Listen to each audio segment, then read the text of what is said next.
I get to introduce one of my dear friends, my brother, Jordan Zevon.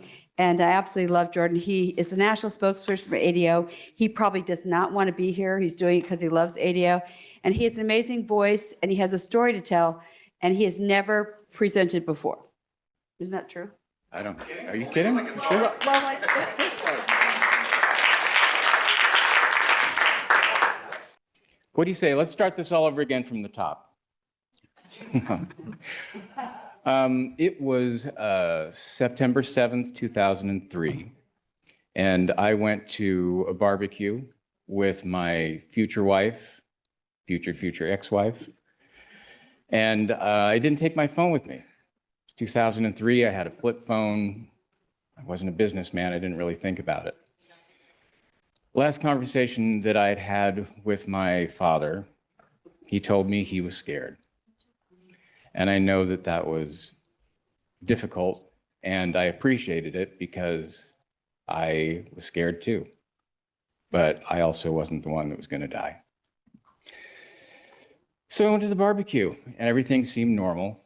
And then we got back to the car, and I reached into the side door, and I opened my phone, and I had 13 messages.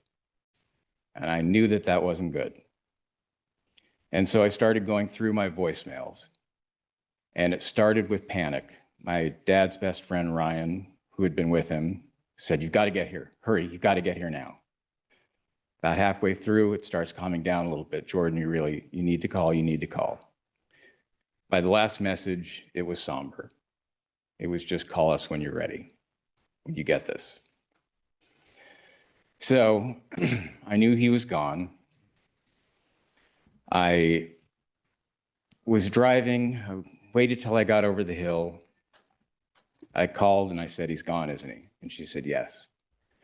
And so I collapsed. And then I collected myself and I went over to his apartment. And my sister and another friend of his were kind of sitting around him. He was laying on the floor. Ironically, he had a little cross on his forehead because he had hit his head on the metal bedside table that he has. And I just kind of tried to take it all in. One of the things that had happened that I'd forgotten about was that his hands had gotten very bloated. I'm not sure what part of, I guess one of the doctors would know what caused that, but I'd forgotten. And I'm not much of a public crier, but I pulled back the blanket to hold his hand and saw these just giant hands, and I started crying. So that's the story I tell people when they ask me what it was like when my father died. And then they say, "What did he die of again?" And I say, "Mesothelioma." And they go, right, that's asbestos, right? I say, "Yeah." They say, "Well, where did he get it?" "We don't know." "Huh?" "We don't know." And then I go on to tell them some of the things that I've learned since I've taken this ride with Linda, the products that I've had in front of me at press conferences, like crayons and duct tape and cosmetics and all of these things. And I tell my friends and I proceed to scare the living crap out of them, as they should be. And they understand. And then the next thing we talk about is the ban bill. And when I tell them it's not banned, they look at me like I'm insane. And it's always the same thing. How is that possible? That seems like a no-brainer. Every single time, that's what they say, a no-brainer. Because it is a no-brainer. But caring for the people of this world should be a no-brainer, but not always followed. I'll tell a story that 3 years ago, I never really thought that my father would get into the Rock and Roll Hall of Fame. He was a kind of a long shot. He wasn't as famous as so many other people, and even though he was respected, it didn't seem like it was going to happen. And then I got a call and they said, "Well, he's nominated." And I went, "Wow, that's incredible." So we started this campaign. We got all these fan votes. He came in third behind George Michael and Cyndi Lauper, and it was incredible. I couldn't believe it. Out of like 17 acts, we didn't get in.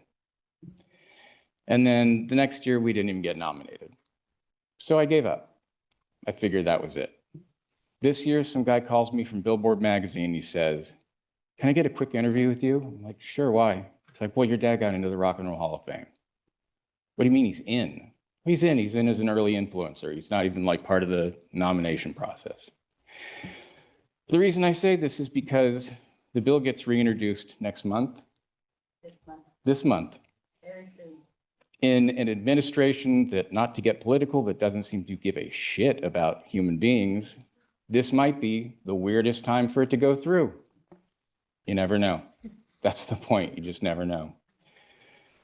So I am hopeful, extremely hopeful.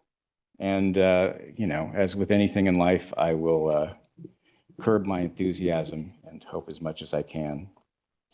And I'd also just like to say for the doctors and lawyers and everybody here, all the warriors. So last night at our dinner, I presented Danny Goldberg with my father's Keep Me in Your Heart Award. And he turned to me after like a few people had gone up and spoke, and he said, "Jordan, I'm really intimidated.